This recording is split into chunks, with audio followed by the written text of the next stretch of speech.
ఇవాళ మంట పుట్టిస్తున్నాడు Pawan Kalyan. Seize the ship. Dwarampudi Chandrasekhar Reddy Kakinada port నాళ్ళు ఎలా చెరబట్టారో నిన్న నాదెండ్ల మనోహర్ చెప్పాడు. పోర్ట్లు అనేవి ప్రైవేట్ వాళ్ళ చేతుల్లో ఉండటం ప్రమాదకరమని మాలాంటి వాళ్ళం మొట్టమొదటి నుంచి మొత్తుకుంటున్నాం. ఇప్పుడు అదే జరిగింది. ఒక ఆర్గనైజ్డ్ క్రైమ్ జరుగుతా ఉన్నది వాస్తవం.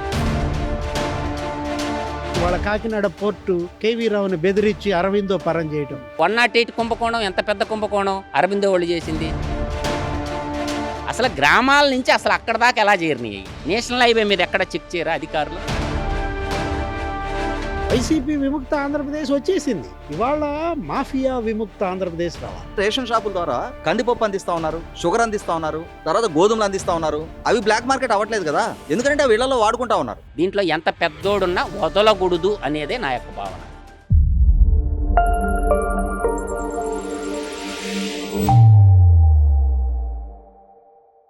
కాకినాడ పోర్టు వేదికగా రేషన్ మాఫియా బియ్యం అక్రమ రవాణా గురించి రాష్ట్రం అంతా సంచలనంగా మారింది. ఈ నేపథ్యంలోనే రీసెంట్గా డిప్యూటీ సీఎం పవన్ కళ్యాణ్ గారు అలాగే సంబంధిత మంత్రి నాదెండ్ల మనోహర్ గారు డైరెక్ట్గా కాకినాడ పోర్టుకి వెళ్ళి సీజ్ ద షిప్ అని చెప్పేసి సీఎం గారు చెప్పారు. అయితే అది ఆల్రెడీ సీజ్ చేసిన షిప్పేనంటూ వైసీపీ వర్గాలు విమర్శిస్తూ ఉన్నాయి. ఈ టాపిక్ సంబంధించి మనతో చర్చించడానికి సీనియర్ జర్నలిస్ట్ డివి శ్రీనివాస్ గారు మనతో ఉన్నారు. సార్ నాటికి మరిన్ని విషయాలు తెలుసుకుందాం. ఇవాళ మంట పుట్టిస్తున్నాడు పవన్ కళ్యాణ్. ఏంటి సోషల్ సైకోల భరతం పట్టారు నిన్నటి దాకా. ఆ రోజు హోమ్ మినిస్టర్ అనిత్తో ఆయన బరస్ట్ అయిన విధానం, ఏమ్మా ఏంటి ఇలా వదిలేస్తే ఎట్లా, ఈ సోషల్ సైకోలు ఇవాళ నా కుటుంబం పైన పెడుతున్నారు, నీ కుటుంబం పైన పెట్టారు, నువ్వు బాధితురాలివే నేను బాధితురాలిని. అసలు ఏకంగా ముఖ్యమంత్రి చంద్రబాబు, లోకేష్, భువనేశ్వరి అసలు ఏ కుటుంబాన్ని వీళ్ళు వదిలేశారు అని ఆ రోజు ఆయన ఫైర్ అయిన ఆ విధానం చూసి సోషల్ సైకోల భరతం పట్టారు. ఇప్పుడు ఉన్నాయా? ఇప్పుడు ఆ ఉన్మాదం ఉందా? ఎవరన్నా ఇవాళ సోషల్ మీడియాలో మార్ఫింగ్ ఫోటోలతో పోస్టు పెట్టే సాహసం చేస్తున్నారా? ఎందుకంటే అడ్డుకట్ట ఇవాళ ఉక్కుపాదం మోపారు. ఇప్పుడేంటి రైస్ మాఫియా మీద పడ్డాడు. ఇవాళ రైస్ మాఫియా కుష్మాండాలు కదిలిపోతున్నాయా? ఎందుకంటే ద్వారంపూడి చంద్రశేఖర్ రెడ్డి అక్కడ ఎమ్మెల్యేగా, ఆయన తండ్రి Dwarampudi Bhaskar Reddy civil supplies corporation చైర్మన్గా, ఆయన తమ్ముడు మరి సోదరుడు వీరభద్రారెడ్డి ఏంటి రైస్ మిల్లర్స్ అసోసియేషన్ ప్రెసిడెంట్. అదే కాదు షిప్పింగ్ ఏజెన్సీల అసోసియేషన్ ప్రెసిడెంట్. కాకినాడ పోర్టు నాళ్ళు ఎలా చెరబట్టారో నిన్న నాదెండ్ల మనోహర్ చెప్పాడు. 1,31,00,000 టన్నులు కాకినాడ పోర్టు నుంచి నీకు ఆఫ్రికా దేశాలకు ఎగుమతి జరిగిందంటే అంటే ఇది ఒక 60,000 కోట్ల స్కామ్. 12,800 కోట్లు దీని బడ్జెట్. సంవత్సరానికి 12,800 కోట్లు అంటే 5 ఏళ్లలో 65,000 కోట్లు. అంటే 12,800 కోట్లలో పేదలకు అందింది 2,000 కోట్లే. 10,000 కోట్లు ఈ మాఫియా పరమే. అంటే అసలు వీళ్ళు ఆ వెహికల్స్ కొన్నదే దీనికోసం. ఒక 10,000 వెహికల్స్ కొన్నారంటే అది 1,600 కోట్లు అంట. అది ప్రజల కోసం కొన్నది కాదు, ఆ వెహికల్స్ మాఫియా కోసం కొన్నది అనమాట. అంటే ఏంటి, రైస్ ఇవ్వడానికి పేరుకి వెహికల్స్, కానీ ఆ రైస్ కలెక్షన్కి అవి ఉపయోగించడం. అంటే ఆ వెహికల్స్ అయితే ఆపరు అనే దీంట్లో వీళ్ళే కూటమి ఎమ్మెల్యేలకు కూడా మీకు ప్రలోభాలకు గురి చేసి వాళ్ళకి మామూళ్ళు ఇస్తామని, రోజుకి 1,00,000 ఇస్తాం, 30 లక్షలు ఇస్తాం, నెలకి 20 లక్షలు ఇస్తామని వీళ్ళు ఎగబడి. అంటే ఏంటి, మాఫియాకి వాళ్ళ పార్టీ లేదు. ఏ పార్టీ గెలిస్తే ఆ పార్టీ జెండా ఎత్తేసి వీళ్ళంతా వెళ్తున్న నేపథ్యంలో వీళ్ళు బొమ్మలు మాత్రమే. అసలు గతంలో పనిచేసిన సివిల్ సప్లైస్ మినిస్టర్ల పాత్ర ఏంటి? కొడాలి నాని పాత్ర ఏంటి? ఆయన ఒక 2-3 ఏళ్ళు చేశాడు. కారుమూరి నాగేశ్వరరావు పాత్ర ఏంటి? అతను ఒక 2 ఏళ్ళు చేశాడు. ఏది పౌర సరఫరాల మంత్రిగా. వాళ్ళు దీనికి బాధ్యత వహించాలా? మరి మొత్తం కుంభకోణం యొక్క నిజాలు బయటికి తీసుకురావాలి. వాళ్ళ కేంద్ర ప్రభుత్వం దీనిపైన దృష్టి పెట్టాలి. ఎందుకంటే ఇది జాతీయ ఆహార భద్రత. అంటే 2,00,000 కోట్లు వీటి ఇవాళ ఈ ద్వారంపూడి బ్యాచ్ వీళ్ళు ఎగుమతి చేస్తోంది కాకినాడ పోర్ట్ నుంచి. ఒక ఏపీ రైసే కాదు, తమిళనాడు రైస్ ఉంది, లేకపోతే తెలంగాణ రైస్ ఉంది, మొత్తం పీడిఎస్ రైస్ అంతా అన్ని రాష్ట్రాల నుంచి ఇక్కడికే తీసుకొచ్చి ఎక్స్పోర్ట్ చేస్తున్న నేపథ్యంలో కేంద్రం దృష్టి పెట్టాలి. నిన్న పవన్ కళ్యాణ్ ఆందోళన ప్రకటించింది కూడా మ్యారిటైమ్ పోలీసింగ్ ఏం చేస్తోందన్నాడు. 2,200 ఎకరాలు పోర్టు విస్తీర్ణం అయితే 20 మంది పోలీసులా కాపలా కాసేది. ఇవాళ వీళ్ళు తీసుకువెళ్తోంది బియ్యం, ఏం తెస్తున్నారు, వచ్చే దాంట్లో ఏముంది, డ్రగ్స్ ఉన్నాయా, గంజాయి ఉన్నాయా అనేది ఇవాళ ఆందోళన. ఆయుధాలు ఉన్నాయా అని కూడా అంటున్న నేపథ్యంలో ఇవాళ మ్యారిటైమ్ పోలీసింగ్ మేల్కోవాలి. మొత్తం ఇండియన్ కోస్టల్ లైన్ అంతా కూడా ఇవాళ ప్రత్యేక భద్రతా దళాల పర్యవేక్షణలో తీసుకురాకపోతే ఈ పోర్ట్ బేస్డ్ మాఫియా. ఎందుకంటే ఇవాళ కాకినాడ పోర్టు కేవీ రావుని బెదిరించి అరవిందో పరం చేయటం, కాకినాడ సెజ్ జిఎంఆర్ గ్రూప్ను బెదిరించి అది కూడా అరవిందో పరం చేయడం, ఆ తర్వాత కృష్ణపట్నం పోర్టు విశ్వేశ్వరరావుని తప్పించి అదానీ పరం చేయడం. వాళ్ళు ఎవరో కాదు, సొంత చెల్లె షర్మిలే అంటోంది గంగవరం పోర్టు మరి 9,000 కోట్ల వాటా, రాష్ట్ర ప్రభుత్వం వాటా 9,000 కోట్లది, అదానికి 640 కోట్లకి ఎలా అన్నాయని ఇవాళ షర్మిల అడుగుతున్న ప్రశ్నలకి బొత్స సమాధానం చెప్పాలా. ఈ కూటమి అంటే సయోధ్య జనసేన టీడీపీ కలిసి ప్రయాణించకుండా ఉండడానికి చాలా ప్రయత్నాలు చేసింది వైసీపీ. అయితే ఇప్పుడు కూడా కేవలం జనసేనలోనే అంతర్గతంగా పోరు సృష్టించాలని ప్రయత్నిస్తూ ఉంది. వీటిని మనం ఎలా అర్థం చేసుకోవాలి? వీళ్ళు ఎంత కుంపట్లు పెడితే వాళ్ళంత వాటేసుకుంటున్నారు, వాళ్ళ మధ్య ప్రేమ అంత పెరుగుతోంది. ఎందుకంటే బాలకృష్ణ ఫ్యాన్స్కి చిరంజీవి ఫ్యాన్స్కి పెట్టాలని చూశారు, వాళ్ళ మధ్య అనుబంధం ఆహా ఏంటది అన్స్టాపబుల్ ఎట్లుందో మనం చూసాం. అట్లాగే చంద్రబాబుకి పవన్ కళ్యాణ్కి పెట్టాలని చూశారు, తెలుగుదేశంకి జనసేనకి పెట్టాలని చూశారు. వీళ్ళంతా పెట్టాలని చూస్తే వాళ్ళంతా ఏకమయ్యారు. ఏది 70 సీట్లు తీసుకో, 80 సీట్లు తీసుకో, సగం సీట్లు అడుగు అన్నారు ఎవరిని, పవన్ కళ్యాణ్ని. అతను అసలు ఏమన్నాడు, ఇవాళ వైసీపీ విముక్త ఆంధ్రప్రదేశ్, ఇవాళ ఏంటి hello AP by by YCP అన్నాడు. మొత్తం అంతా కనెక్ట్ అయ్యారు, ప్రజలంతా ఇవాళ ర్యాలీ అయ్యారు. ఏది కూటమి వైపు ప్రజలంతా ర్యాలీ అయిన నేపథ్యంలో మీరు కోరింది ప్రజలు ఇచ్చారు, ఇవాళ ప్రజలు కోరింది వీళ్ళు చెయ్యాలి. ఎవరు? కూటమి ప్రభుత్వం, ముఖ్యమంత్రి చంద్రబాబు, డిప్యూటీ సీఎం పవన్ కళ్యాణ్. ప్రజలు కోరుతోందేంటి? వైసీపీ విముక్త ఆంధ్రప్రదేశ్ వచ్చేసింది, ఇవాళ మాఫియా విముక్త ఆంధ్రప్రదేశ్ రావా. ఏది జగన్మోహన్ రెడ్డి నవరత్నాలు అని చెప్పాడు, ఒకటిదే నవ మాఫియాలు పెంచి పోషించాడు. Sand mafia, land mafia, wine mafia, mine mafia, ఈ 4 మాఫియాలే రాజశేఖర రెడ్డి పరిచయం చేశాడు.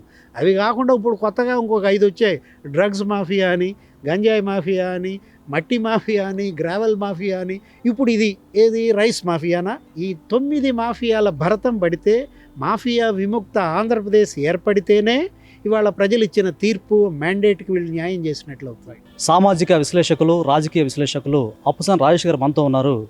ఆయన అడిగి మరిన్ని విషయాలు డిస్కస్ చేద్దాం. ఇక్కడేమి పవన్ కళ్యాణ్ గారు ఏమి పొలిటికల్ మైలేజ్ కోసం ప్రయత్నం చేయటంలా.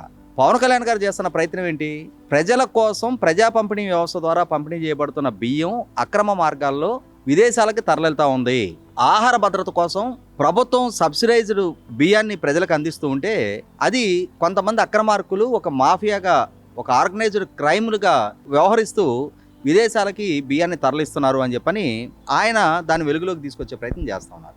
ఎస్, 100కి 100 పాళ్ళు ఒక ఆర్గనైజ్డ్ క్రైమ్ జరుగుతూ ఉన్నది వాస్తవం. ద్వారంపూడి చంద్రశేఖర్ రెడ్డి కాకినాడ ఎమ్మెల్యే ఉన్నాడు.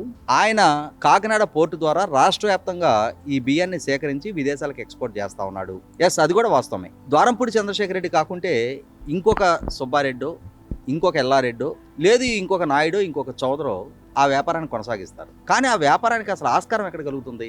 ఇవాళ ప్రభుత్వం ప్రజల ఆహార భద్రత కోసం పంపిణీ చేస్తున్న బియ్యాన్ని ఒక్కొక్క కేజీకి 43 రూపాయలు 40 పైసలు ఖర్చు పెట్టి ప్రభుత్వం వైట్ రేషన్ కార్డు హోల్డర్స్కి ఒక్కొక్క వ్యక్తికి 5 కిలోల చొప్పున ప్రతి నెల అందిస్తున్న బియ్యాన్ని ఆ వ్యక్తులు కిలో 10 రూపాయలకి ఎందుకు అమ్ముకుంటున్నారు? అసలు అది కదా కీలకంగా ఇక్కడ. అమ్మేవాడే లేకుంటే కొనేవాడు ఎవడుంటాడు? ఇవాళ వాళ్ళ ఇళ్లలో వాళ్ళు వండుకొని తినటం కోసం ప్రభుత్వం ద్వారా సమకూర్చబడుతున్న బియ్యాన్ని వాళ్ళు ఎందుకు అంత చౌకగా అమ్ముకుంటా ఉన్నారు?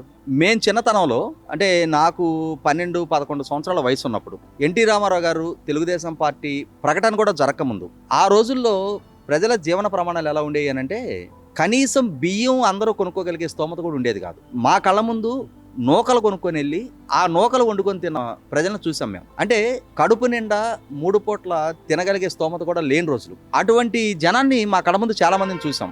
ఏ రోజుకు ఆ రోజు రెక్కాడితే కానీ కూలీ డబ్బులు తెచ్చుకొని సాయంత్రం కొట్టు దగ్గర నుంచి నూకలో బియ్యం కొనుక్కొని వెళ్ళి పిల్లలకి భోజనం పెట్టుకున్న స్థితిగతులు చూసాం.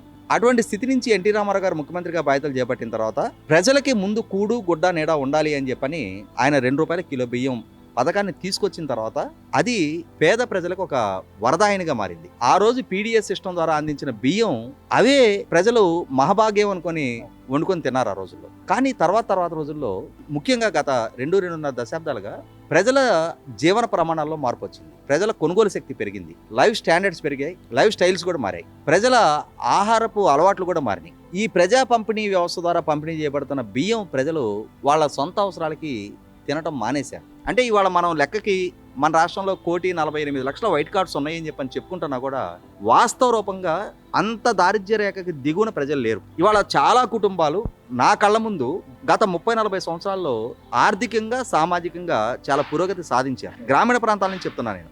ఒకనాటిలాగా రాజీపడి నూకలో ఏదో ఒక లావు బియ్యం తినడానికి వాళ్ళ ప్రజలు సిద్ధంగా లేరు. వాళ్ళు కంఫర్ట్గా బతకాలనుకుంటున్నారు, సుఖంగా బతకాలనుకుంటున్నారు, సౌకర్యాలు అనుభవించాలనుకుంటున్నారు. ఆ స్తోమత వాళ్ళు కష్టపడి సంపాదించుకుంటున్నారు. ఇటువంటి స్థితిలో ప్రభుత్వం మాత్రం ఈ లావు బియ్యాన్నే ప్రజా పంపిణీ వ్యవస్థ ద్వారా పంపిణీ చేస్తూ ఉంది. దాంతో ఏమవుతుందంటే వాళ్ళు తిననప్పుడు ఏమవుతుంది, ఇవాళ నేను ఇందాక చెప్పినట్టుగానే 1,48,00,000 రేషన్ కార్డులు ఉన్నాయి. ప్రతి కుటుంబానికి కంపల్సరీ ఆ రేషన్ తీసుకోకపోతే మీ కార్డు మురిగిపోద్ది అని చెప్తారు. దాంతో ఇష్టం ఉన్నా లేకపోయినా ఉచితంగా వస్తున్నాయి, తీసుకుంటున్నారు. మనకి నిన్న సివిల్ సప్లైస్ మినిస్టర్ గారు చెప్పిన లెక్కల ప్రకారం కాకినాడ పోర్టు నుంచి 1,31,00,000 టన్నులు గత 4 సంవత్సరాలు ఎక్స్పోర్ట్ అయింది. విశాఖపట్నం పోర్టు నుంచి 38,00,000 టన్నులు, గంగవరం పోర్టు నుంచి 2,00,000 టన్నులు, కృష్ణపట్నం పోర్టు నుంచి 25,00,000 టన్నులు. ఓవరాల్గా రాష్ట్రంలో ఉన్న వివిధ పోర్టుల ద్వారా గత 4 సంవత్సరాల కాలంలో 1,96,00,000 టన్నుల బియ్యం ఎక్స్పోర్ట్ అయిన విదేశాలకి. అంటే ఆన్ అండ్ యావరేజ్ ఒక్కొక్క సంవత్సరం 49,00,000 టన్నుల బియ్యం ఆంధ్రప్రదేశ్ రాష్ట్రం నుంచి ఆంధ్రప్రదేశ్ పోర్టుల ద్వారా విదేశాలకు ఎగుమతి అవుతుంది. నేను చెప్తుంది ఏంటంటే ఒక సంవత్సరానికి 49,00,000 టన్నులు విదేశాలకు ఎక్స్పోర్ట్ అవుతుంది. ఇందులో 24,00,000 టన్నులే పీడిఎస్ బియ్యం. అంటే మొత్తంగా అమ్మేశారనుకున్నా కూడా 24,00,000 టన్నులే. మిగిలిన 25,00,000 ఓపెన్ మార్కెట్ నుంచి పూల్ చేస్తా ఉన్నారుగా. అంటే ఓవరాల్గా ఏ బియ్యం అయినా సరే 49,00,000 టన్నులు విదేశాల్లో డిమాండ్ ఉందిగా. డిమాండ్ ఉన్నప్పుడు ఈ లావు బియ్యాన్ని ప్రజా పంపిణీ వ్యవస్థ ద్వారా కాకుండా ప్రభుత్వమే సేకరించి విదేశాలకు ఎక్స్పోర్ట్ చేసేసేయండి. అలాగే కార్డుదారులకి సన్న బియ్యం ఇప్పుడు అధికంగా ఖరీదవుతుంది. వాళ్ళు ఇప్పుడు 10 రూపాయలకి ఈ బియ్యాన్ని అమ్మేసుకొని మిగిలిన 40 రూపాయలు 50 రూపాయలు ఖర్చు పెట్టి వాళ్ళ సొంత డబ్బులు పెట్టి మార్కెట్లో కొనుక్కుంటున్నారుగా. మీరు ఆ మార్కెట్లో ఇప్పుడు 60 రూపాయలే పడింది అనుకున్నాం, లేదా 55 రూపాయలు పడింది అనుకున్నాం, ఇప్పుడు 43 రూపాయలు దీని మీద ఆల్రెడీ సబ్సిడీ భరిస్తున్నారుగా. దానికి ఒక 20 రూపాయలు రేటు ఫిక్స్ చేయండి. బాబు మీరు ఇంట్లో వండుకునే బియ్యం ఇస్తాం, ఇక నుంచి మీరు బయట మార్కెట్లో 55 రూపాయలు పెట్టుకుంటున్నారు, మీకు 20 రూపాయలకి అందిస్తాం మేము. ఆ 20 రూపాయలు పెట్టి మీరు కొనుక్కోండి అని చెప్పానంటే వాళ్ళు వండుకొని తినేది కాబట్టి బయట 55 రూపాయలు పెట్టి తెచ్చుకోవాల్సింది 20 రూపాయలకి వస్తుందంటే కళ్ళకు అద్దుకొని తీసుకుంటారు అందరూ. వాళ్ళు ఇంట్లో వండుకోవడానికి అలవాటు పడ్డ తర్వాత వీళ్ళకి అమరిక అసలు ఈ నెక్సెస్ అక్కడతో కథం. ఇప్పుడు ఇవాళ రేషన్ షాపుల ద్వారా కందిపప్పు అందిస్తా ఉన్నారు, షుగర్ అందిస్తా ఉన్నారు, రాగులు అందిస్తా ఉన్నారు, తర్వాత గోధుమలు అందిస్తా ఉన్నారు. అవి బ్లాక్ మార్కెట్ అవ్వట్లేదు కదా, ఎందుకంటే వీళ్ళలో వాడుకుంటా ఉన్నారు. ఇప్పుడు 100 రూపాయల పైన కందిపప్పు ఉంటే వాళ్ళకి 67 రూపాయలు ఒక రేటు ఫిక్స్ చేస్తే కళ్ళకద్దుకొని ఆ డబ్బు కట్టి తీసుకుంటున్నారు, ఎందుకంటే బయట మార్కెట్కి వెళ్తే ఇంకా అదనంగా పే చేయాలి కాబట్టి ఇక్కడ ప్రభుత్వం ప్రజల అవసరాల రీత్యా వాళ్ళు ఏది వాడుకుంటున్నారో దాన్ని గనక అందించడం మొదలు పెడితే ఖచ్చితంగా అది ప్రభుత్వానికి మైలేజ్ వస్తుంది. అదే సందర్భంలో ఇటువంటి నెట్వర్క్ కొనసాగకుండా, అంటే ఇవాళ మనం ద్వారంపూడి చంద్రశేఖర్ రెడ్డి గురించి మాట్లాడుకుంటున్నాం, కానీ అసలు మూలం ఇక్కడ ఉంది. ఇక్కడ దీన్ని గనక అరికడితే ద్వారంపూడి చంద్రశేఖర్ రెడ్డి ఏం చేయగలుగుతాడు? ఏం చేస్తారు? వాళ్ళు ఓపెన్ మార్కెట్ లో కొనుక్కొని వాళ్ళ వ్యాపారాన్ని కొనసాగిస్తారు, అంతేగాని ఈ బ్లాక్ మార్కెట్ ఆస్కారం ఉండదు కదా. కాబట్టి ఇక్కడ ప్రభుత్వ పరంగా ఈ చర్యలు తీసుకోవాలి. ప్రముఖ సామాజిక అనలిస్ట్ మధుసూదన్ రెడ్డి గారు ఉన్నారు. ఆయన అడిగి మరిన్ని విషయాలు ఇప్పుడు మనం తెలుసుకుందాం. మధుసూదన్ రెడ్డి గారు చెప్పండి. ఇప్పుడు పేదలు తినటం లేదు, తినని బియ్యాన్ని పేదలకు ఇచ్చి మేమేదో పేదలను ఉద్ధరిస్తాం అంటం కూడా ఒక రకంగా నేరమని భావించాలి. దీన్ని అడ్డుకట్ట వేయటానికి ప్రధానంగా ఏంటంటే గతంలో డీలర్ వ్యవస్థ ఉండేది. మనకి దాదాపుగా రాష్ట్రంలో 29,000 పైబడి సిలుకులో డీలర్లు ఉండేవాళ్ళు. ఆ డీలర్ వ్యవస్థని రద్దు చేసేసి దాదాపుగా ఏం చేశాడంటే జగన్మోహన్ రెడ్డి పరిపాలన కాలంలో 9,260 వెహికల్స్ కొన్నాడు. వెహికల్ మెయింటెనెన్స్కి ఎంత అవుతుంది? తర్వాత పల్లెల్లో ఉండేటటువంటి పేదలు పనులకు వెళ్తారు, ఊళ్ళో డీలర్ గాని ఉంటే ఎప్పుడు కావాలంటే అప్పుడు పోయి తెచ్చుకుంటారు. కానీ వీళ్ళు ఏం చేశారంటే ఇంటి వద్దకే సరుకులు అన్న ఒక ఆ ముసుగు అనేది ఒక దొంగ ముసుగు తొడిగి 9,260 వెహికల్స్ కొనటం ఎందుకు, తర్వాత దాని కింద 1,600 కోట్ల రూపాయలు ప్రజాధనాన్ని వేస్ట్ చేయటం ఎందుకు? డీలర్ల వ్యవస్థే వాళ్ళకి కేజీ కింద కమిషన్ ఇచ్చేవాళ్ళు గతంలో. ఆ విధంగా డీలర్ వ్యవస్థను మొత్తాన్ని నాశనం చేసేసి ఒక 25% డిస్ట్రిబ్యూషన్ చేసి మిగతా 75% డైరెక్ట్గా ఈ వెహికల్ చేసుకొని గ్రీన్ ఛానల్ ఏర్పాటు చేసుకొని మా ప్రధానంగా ఏంటంటే మనకు 4 పోర్టుల ద్వారా, ఈ 4 పోర్టులు ఏంటి అని మనం కానీ బాగా ఆలోచిస్తే, ఒకటి కృష్ణపట్నం పోర్టు. కృష్ణపట్నం పోర్టు ఎక్కడ ఉంది? నెల్లూరు దగ్గర ఉంది. అక్కడ రైస్ మిల్లులు కూడా అధికంగా ఉంటాయి. అక్కడ దాదాపుగా రైస్ ఎక్స్పోర్ట్ చేసింది 38 లక్షల టన్నులని మనకి అధికారికంగా లెక్కలు వస్తుంది. దాని తర్వాత మనకి గంగపట్నం పోర్ట్ అని ఒకటి ఉంటుంది. ఈ గంగపట్నం పోర్ట్ నుంచి కూడా రైస్ ఎక్స్పోర్ట్ చేశారు. దాని తర్వాత మనకి విశాఖపట్నం పోర్ట్ ఒకటి ఉంటుంది, అక్కడి నుంచి రైస్ ఎక్స్పోర్ట్ చేశారు. ఈ కాకినాడ పోర్టే ఎందుకు మనకి వచ్చింది అంటే, కాకినాడ పోర్టు నుంచి 1,31,00,000 టన్నుల మెట్రిక్ టన్నుల రైస్ ఎక్స్పోర్ట్ జరిగింది. దాంట్లో పీడిఎస్ రైస్ వాటా ఎంత? ఇది ఒక ఆంధ్రప్రదేశ్కి సంబంధించినటువంటి విషయమే కాదు. ఇది ఏం చేశారంటే తెలంగాణ పీడిఎస్ రైస్ కూడా ఉంది దాంట్లో, తర్వాత ఛత్తీస్గఢ్ పీడిఎస్ రైస్ కూడా ఉంది. ఈ పీడిఎస్ రైస్ కాకినాడ పోర్టు కేంద్రకంగా అక్కడ గతంలో నేను చెప్పాను, పోర్టులన్నీ కూడా కనీసం ఒక 25% అన్న రాష్ట్ర ప్రభుత్వం వాటాగాని ఉంటే చెక్ చేయడానికి వీలుంటది. పూర్తిగా 100% ప్రైవేటైజేషన్ చేసిన వాళ్ళకి ఇవ్వడం వల్ల ఏమవుతుందంటే ఈ యొక్క అవినీతికి ఏ పదార్థం వస్తుందా, ఏది ఎక్స్పోర్ట్ అవుతుందా, ఏది ఇంపోర్ట్ అవుతుందా అని చెప్పలేం. మానవ రవాణా, మనుషులను కూడా అక్రమ రవాణా చేయొచ్చు, తర్వాత మారక ద్రవ్యాలు అక్రమ రవాణా చేయొచ్చు. అందువల్ల నిఘా పర్యవేక్షణ లోపం అనేది ఉండదు. అయితే ఇంకొక సమస్య కూడా ఉంది. ఇక్కడ కేంద్ర రాష్ట్ర ప్రభుత్వాల మధ్య సమన్వయ లోపం కూడా ఉంటుంది. ఎందుకంటే సముద్రాలన్నీ కూడా మెరైన్ పోలీస్ స్టేషన్, మనకు సివిల్ పోలీస్ స్టేషన్, సముద్ర తీరం వెంబడి మెరైన్ పోలీసులు ఉంటారు. ఈ మెరైన్ ఆ భాగం అంతా సెంట్రల్ గవర్నమెంట్ కిందకు పోద్ది, స్టేట్ గవర్నమెంట్ పరిధిలోకి రాదు. ఇప్పుడు ఏం చేయాలంటే నా యొక్క గవర్నమెంట్కి సూచన సలహాలు ఏంటంటే, దీని every problem there is the one solution ఉంటుంది. మీరు మీ చేతిలో ఉన్నదాన్ని ఉపయోగించమంటున్నా. మీరు ప్రతి పోర్టు దగ్గర మన స్టేట్ బార్డర్లో ఎంట్రన్స్ బార్డర్లోనే ఏం చేయాలంటే ఒక ల్యాబ్ ఏర్పాటు చేయాలి. ఎన్ఓసి అంటే ఏ స్టేట్ గవర్నమెంట్ నుంచి అన్నా రానివ్వండి, ఆ పదార్థాన్ని చెక్ చేసి దానికి ఎన్ఓసి ఇస్తే గానీ, అంటే మన బార్డర్లోని టోల్ గేట్ పెట్టేసి అక్కడ చెక్ చేస్తే దాన్ని ఆ తర్వాత పోర్టుకి వెళ్ళిపోతే వాళ్ళు ఏమన్నా చేసుకొని ఎక్స్పోర్ట్ చేసుకుంటారా, సముద్రంలో పోసుకుంటారా, తర్వాత విషయం. అయితే రీసెంట్గా డిప్యూటీ సీఎం గారు అలాగే నాదెండ్ల మనోహర్ గారు వెళ్ళి దాన్ని సీజ్ చేయమని ఆదేశించినప్పటికీ కూడా అధికారులు మిన్నకుండి పోవడంలో రీజన్ ఏంటి? నేననేది అధికారుల మీద నిర్ణయం తీసుకునేదానికి రాష్ట్ర ప్రభుత్వానికి ఉంది. తప్పు చేసిన ఏం గౌరవించబడలే, పనిష్మెంట్ ఇవ్వచ్చు. నేను అంటుండే పాయింట్ ఏంటంటే, ఇది ఎసెన్షియల్ కమోడిటీ యాక్ట్ కిందకు వస్తుంది. ఎసెన్షియల్ అన్నకి నిత్యావసర సరుకుల కిందకు ఉంటాయి. వీటిని ఆపే రైట్ ఎవరికి ఉండదు. ఈ పాయింట్ బేస్ చేసుకొని ఏం చేస్తారంటే, ఎసెన్షియల్ కమోడిటీని ఎప్పుడైనా సీజ్ అయినప్పుడు దానికి సంబంధించిన వాల్యూ ఆఫ్ అమౌంట్ ఏదైతే ఉంటుందో అది కోర్టులో డిపాజిట్ కట్టేసి వాటిని ఎక్స్పోర్ట్ చేసుకోవడానికి పర్మిషన్ ఇస్తారనమాట. ఆ తర్వాత కోర్టులో దోషులుగా తేలిస్తే వాళ్ళకి శిక్షలు పడతాయి. అందువల్ల ఏంటంటే ఇదేంటంటే ఎసెన్షియల్ కమోడిటీ యాక్ట్ కిందకు వచ్చినప్పుడు ఆ యాక్ట్ని బేస్ చేసుకుని దాని వర్త్ ఆఫ్ అమౌంట్ కోర్టులో డిపాజిట్ కడతారు. అమౌంట్ డిపాజిట్ కట్టి ఆ అమౌంట్ కోర్టు సంరక్షణలో ఉంటుంది కాబట్టి ఆ ఎక్స్పోర్ట్కి పర్మిషన్ ఇస్తారనమాట. అది కానీ పబ్లిక్ డిస్ట్రిబ్యూషన్ రైస్ అని తేలినప్పుడు వాళ్ళకి శిక్షించేదానికి, జైలు శిక్ష చేసేదానికి, లేదంటే ఇక్కడ పెద్ద జైలు శిక్షలు కూడా లేవు.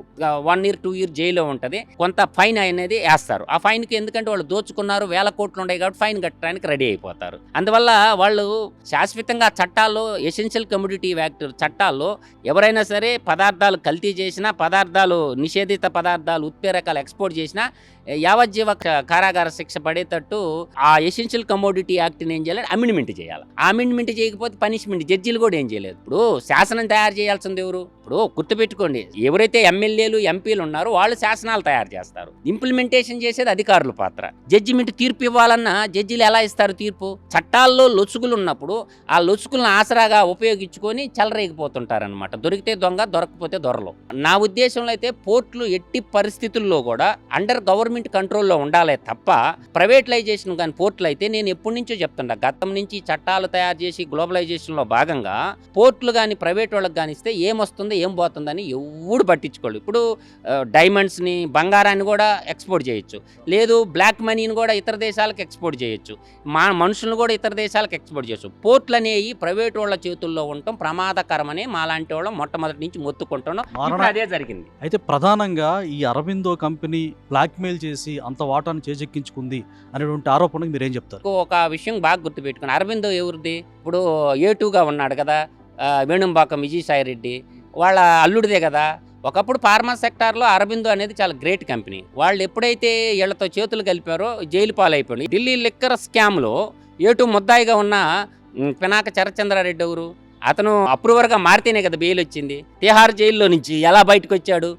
అదే కాదు, అంబులెన్స్ 108 కుంభకోణం ఎంత పెద్ద కుంభకోణం అరబిందో వాళ్ళు చేసింది. ఎందుకంటే వాళ్ళు వ్యాపారస్తులుగా ఫార్మా రంగంలో బాగా ఉండి రాజకీయ నాయకులతో మిలాఖత్ అయిపోయి లక్షల కోట్లకు పడగలెత్తాలన్న ఉద్దేశంతో ఇది ఒక్కొక్కటే కాదు. మాణిక్యం గారు, ఇప్పుడు ముంబై ఎయిర్పోర్టు ఎలా తీసుకున్నారు జీవిక వాళ్ళ నుంచి బెదిరించి? అంటే ఏ ప్రభుత్వం అధికారంలో ఉంటే వాళ్ళు చలాయిస్తారనమాట. ఇప్పుడు పోర్టులన్నీ ఎందుకు రాసిచ్చారు అంటే, మన గతంలో గంగపట్నం పోర్టు ఉన్నది, అది కూడా రాసిచ్చాడుగా. ఏదే 10.5% స్టేట్ గవర్నమెంట్ వాటా ఉంది, దాన్ని కూడా రాసిచ్చారుగా. నేననేది ఎట్టి పరిస్థితుల్లో ప్రతి పోర్టులో ప్రభుత్వానికి 25% వాటా ఉంటే అక్కడ ప్రభుత్వ అధికారులు ఉంటారు, ప్రైవేట్ వాళ్ళు ఉంటారు కాబట్టి మనం చెకింగ్ చేయడానికి ఈజీగా ఉంటుంది. దీనికంటే ముందు కూడా, దానికి ముందు చెకింగ్ ల్యాబ్ అనేది ఏర్పాటు చేయాలి. అది ఏర్పాటు చేయకున్నంత మాత్రం ఇది ఆగద్దంటే ఆగదు. ఎందుకంటే ఇప్పుడు కేంద్రంలో ఉండేటటువంటి పోర్టు శాఖకు సంబంధించిన అధికారి ఉంటాడు, ఇక్కడ ఎక్కడో రాజస్థాన్ నుంచి వచ్చిన ఇంకొక అతను మేనేజ్మెంట్ చేస్తున్నాడు, తర్వాత CEO ఎవరు ఉన్నారు? అంతా నార్త్ ఇండియా వాళ్ళు ఉన్నారు, స్వరాష్ట్రం వాళ్ళు ఎవరు లేరాడ.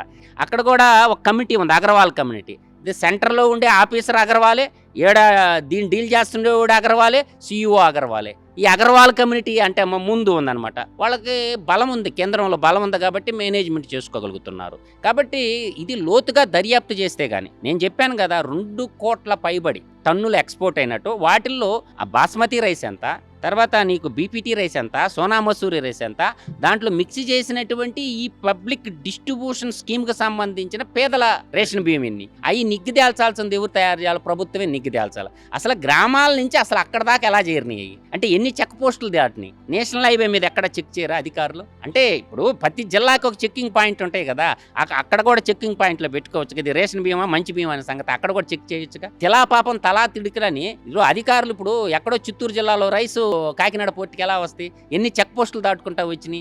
అంటే చెక్కింగ్ చేయరా? అందువల్ల నేననేది పోర్టుల దగ్గరే ఒక పక్కడబందీ వ్యూహం పెట్టేస్తే, ఒక ల్యాబ్ ఏర్పాటు చేసుకోగలిగితే అన్ని పదార్థాలు చెక్ చేయొచ్చు. రేషన్ బియ్యంతో పాటు అన్నీ కూడా చెక్ చేయొచ్చు అనమాట. ఇదేంటంటే చిత్తశుద్ధితో ప్రభుత్వం తీసుకోవాల్సినటువంటి నిర్ణయము. మంచో చెడో గతం కథ కృషితో నాస్తి దుర్భిక్షం. కాబట్టి ఒక మెకానిజాన్ని ఏర్పాటు చేయడం పెద్ద పని కాదు.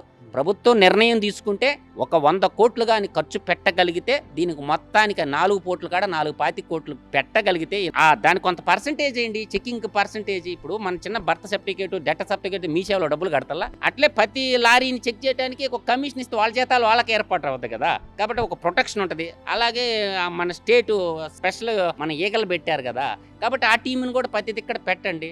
అలాగే ఫాస్ట్ ట్రాక్ కోర్టులు కూడా ఏర్పాటు చేసి త్వరితగతిన జడ్జిమెంట్లు ఇచ్చి పనిష్మెంట్లు ఉంటే, పనిష్మెంట్ లేనటువంటి ఎన్ని మనం పేపర్లో 4 రోజులు మీడియాలో 4 రోజులు మాట్లాడుకుంటే జాతికి ప్రయోజనాలు నెరవేర్చిన వాళ్ళం కావు. ఇకనైనా ఒక అడుగు ముందుకేసి ఇది నిగ్గు తేల్చాల్సిన సమయం ఆసన్నమైందని మాత్రం, దీంట్లో ఎంత పెద్దోడున్నా వదలకూడదు అనేదే నా యొక్క భావన.